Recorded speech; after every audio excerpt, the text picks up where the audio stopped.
Assalamualaikum warahmatullahi wabarakatuh. Waalaikumsalam warahmatullahi wabarakatuh. Allahumma salli ala Sayyidina Muhammad wa ala ali Sayyidina Muhammad. Saya hamba Allah dari Riau. Izin bertanya Buya. Saya sering dengar dari ustadz dan tokoh-tokoh masyarakat tentang hadis atau riwayat yang artinya barang siapa yang membaca Ahmad Rasulullah, Muhammadur Rasulullah berkali-kali pada Jumat akhir bulan Rajab saat khotib duduk di antara dua khutbah, maka gak bakal melarat dan miskin. Benarkah riwayat tersebut Buya? Dan bolehkah kita mengamalkannya? Terima kasih Buya. Bismillah. Apa? Ahmad Rasulullah wa Muhammad Rasulullah. Baik. Itu bukan dari Nabi SAW. Dan bagi yang mengamalkan hal-hal semacam itu, jangan sampai menisbatkan pada Rasulullah SAW. Adapun hukum membacanya begini. Memang Nabi pernah menyebutkan ada namanya sa'atul jum'ah, saat ijabah. Di hari Jumat ada saat ijabah. Sa'atul jum'ati, saat ijabah. Kapan saat ijabah itu? Disebutkan oleh Nabi mabaina ayyajlisal khatibu, mabaina ayyajlisal khatibu, waktu duduknya khatib, hatta tuqdas sholatu, sampai selesai waktu sholat. Artinya waktu khatib berada di atas mimbar itu adalah waktu yang dikabul doa. Para ulama mereka dengan ilmu. Bagaimana kita berdoa? Bukankah di saat kita bersama khatib itu kita diperintahkan untuk mendengar? Karena ayat Al-Quran wa idza quri'al Qur'anu fastami'u lahu wa ansitu. Itu adalah idza quri'al fastami'u lahu, ini adalah urusan khutbah. Sehingga kalau ada khutbah kita dihimbau mendengarkan khutbah. Lalu bagaimana kita berdoa? Sehingga kalau kita membaca kitab-kitab para ulama menjelaskan, maka disimpulkan, dikerucutkan. Dianjurkan, disunnahkan membaca doa, dan itu saat-saat yang dikabul oleh Allah. Agar kita tidak melanggar perintah, agar kita mendengar khutbah, maka disunnahkan baca khutbah adalah di saat khatib duduk di antara dua khutbah. Ini jadi membaca doanya kita lah di waktu khatib duduk di antara dua khutbah. Itulah, coba Anda baca kitab-kitab di saat khatib duduk di antara dua khutbah, ini adalah saat. Ini sesuai dengan hadis Nabi SAW. Doanya apa saja, tidak ada batasan doa yang diajarkan Nabi. Doa apa saja, membaca apa saja, boleh membaca zikir. Kalau baca Muhammad Rasulullah, Ahmad Rasulullah, saat itu boleh. Cuman kalau membaca di saat khatib, membaca khutbah, lah ini apakah nggak boleh membaca dengan hati? Ya boleh membaca dengan hati. Kalau membaca dengan lisan tidak dianjurkan, karena waktu khatib berkhutbah hendaknya kita diam dan mendengar. Boleh menjawab di saat menyebut nama Nabi Muhammad, kita bersalawat begitu. Tapi kalau membaca zikir tidak dianjurkan saat ini. Dianjurkan waktu kita khusyuk. Maka bacaan-bacaan seperti itu adalah, kalau membaca dengan hati ya boleh-boleh saja, tapi jangan dikatakan itu dari Nabi SAW. Jangan dikatakan dari Nabi SAW. Loh, ini kan ditulis oleh ulama. Yang penting jangan katakan dari Nabi. Ulama mungkin istimbatnya daripada tadi, itu saat yang istimewa untuk berdoa-doa, berzikir. Berzikir di saat antara khatib duduk di antara dua khutbah. Nah, kalau kita baca zikir ya, di dalam madhab kita Imam Syafi'i, kalau ada orang ngomong waktu khutbah, madhab kita saja yang mengatakan tidak haram. Jumhur mengatakan haram kalau kita membaca omongan. Tapi kalau zikir menjadi tidak. Akan tetapi, apakah dianjurkan? Tidak dianjurkan. Dianjurkan mendengar. Idza quri'al Qur'anu, itu adalah urusan khutbah. Maka himbauan kami sesuai dengan yang kami fahami, di saat khotib di mimbar, diam, dengar khotib. Kalau ingin membaca doa waktu khotib duduk di antara dua khutbah, atau waktu khotib belum berbicara, Anda membaca doa sebanyak-banyaknya, karena saat itulah sa'atul jum'ati, sa'atul ijabati.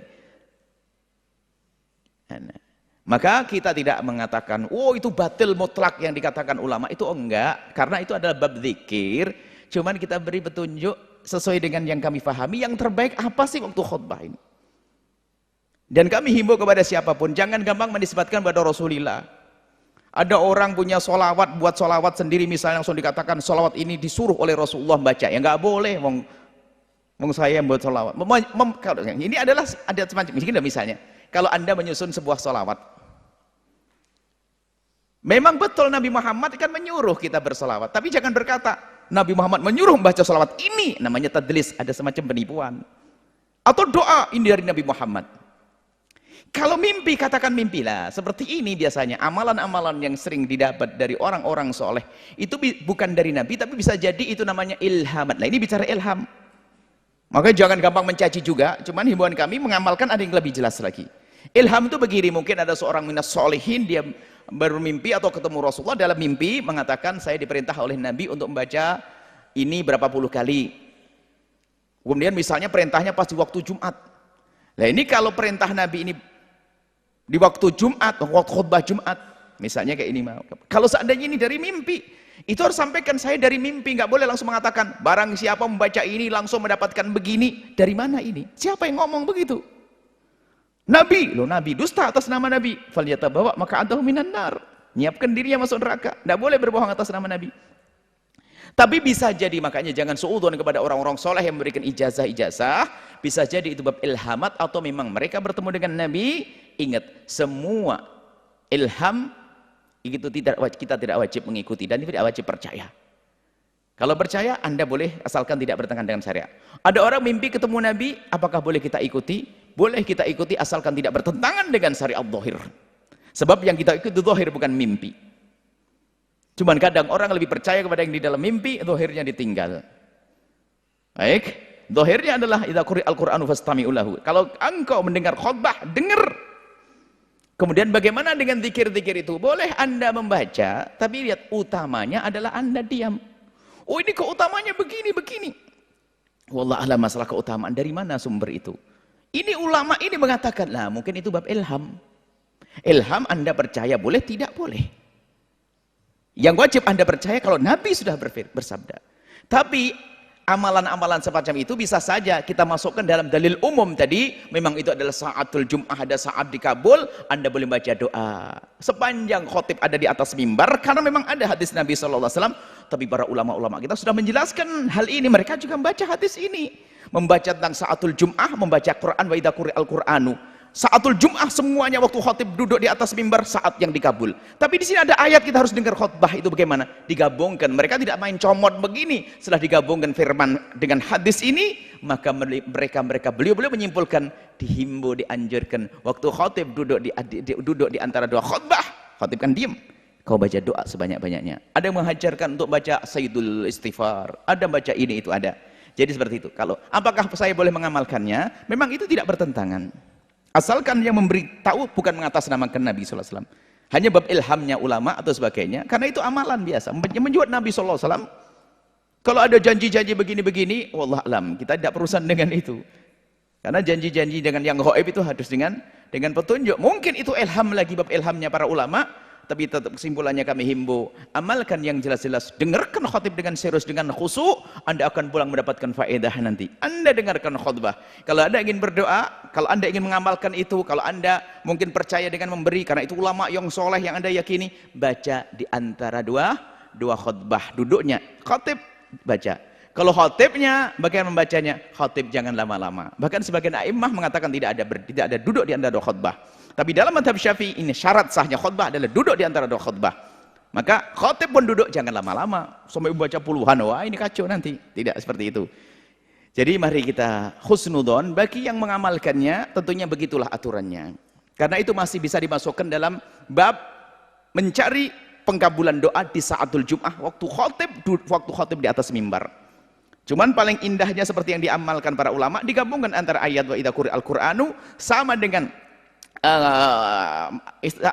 hadis tentang saatul Jum'ati, maka berdoa yang paling tepat Anda bebas berdoa di saat khotib duduk di antara dua khutbah. Ini saja, dan mohon hati-hati, jangan mudah prasangka buruk kepada siapapun. Yang mengajari itu mengamalkan mungkin belum menjelentrehkan seperti ini, padahal maksudnya juga yang seperti ini.